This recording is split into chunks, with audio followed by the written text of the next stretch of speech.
12.8. 28.3. 24.7. 18.6. Today, the Caloosahatchee River is David Siegel's classroom. We're basically just measuring all of them. 15.7. Get hands-on experience. It's something that you would never get anywhere else. David and 5 other Florida Gulf Coast University students are studying oysters. It's part of a study led by Dr. Aswani Valetti, an FGCU professor of marine science. Oysters are stuck in one place. So it's very easy to make a relationship between the health of the oysters and the water quality around them. The more they grow, the better the water conditions. Environmental factors like rain and temperature can't be controlled, but things like fertilizer runoff and releases from Lake Okeechobee can be. South Florida Water Management is funding the $60,000 study. The results will help them make vital water quality decisions. And they're actually doing something that's going to be applied and used very soon. Students are looking at oysters at 4 sites up along the river for 6 months, part right now during dry season and again during wet season, to see if they're growing and helping our waterways. So by filtering all this thing, they're removing all the pollutants and they're really clarifying the water. A cluster like this is made up of 10 separate oysters. Altogether, they can filter up to 100 gallons of water per hour.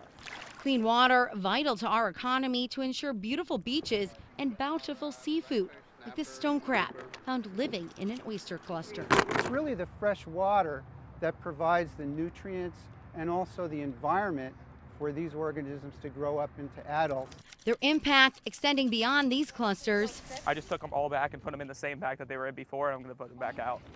Back out until this group is back in a few days. On the Caloosahatchee River, Joelle Parks, NBC2.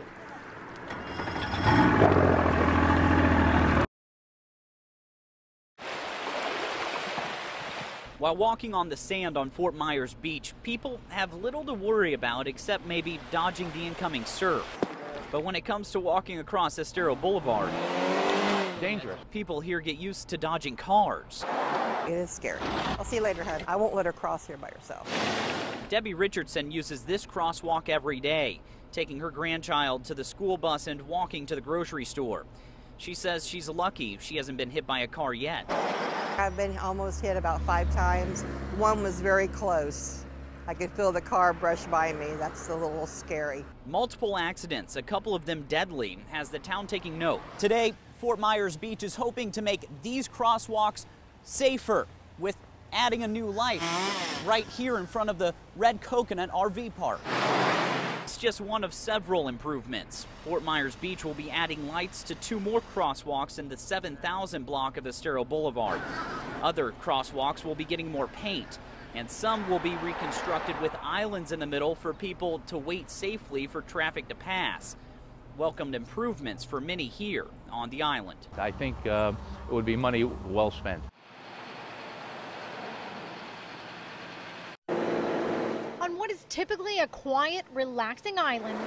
The dolphins ride them waves to the boats, and they were just coming up out of the water just like that. Just 3 or 4 of them, just beautiful to see them. Scenery from this condo has not been so laid back. Very unusual, because like in the 8 years we've came down, we have never heard this before.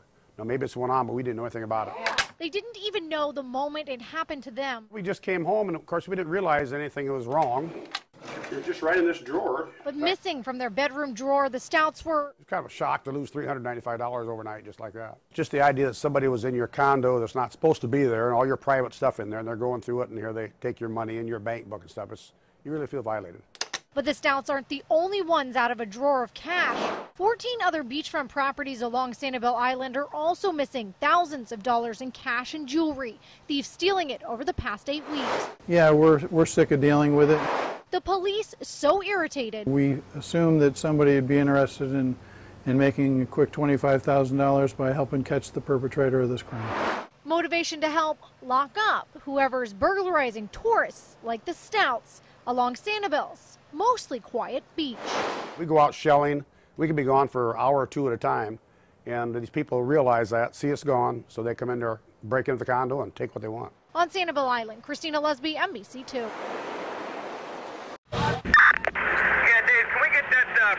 More than 100 firefighters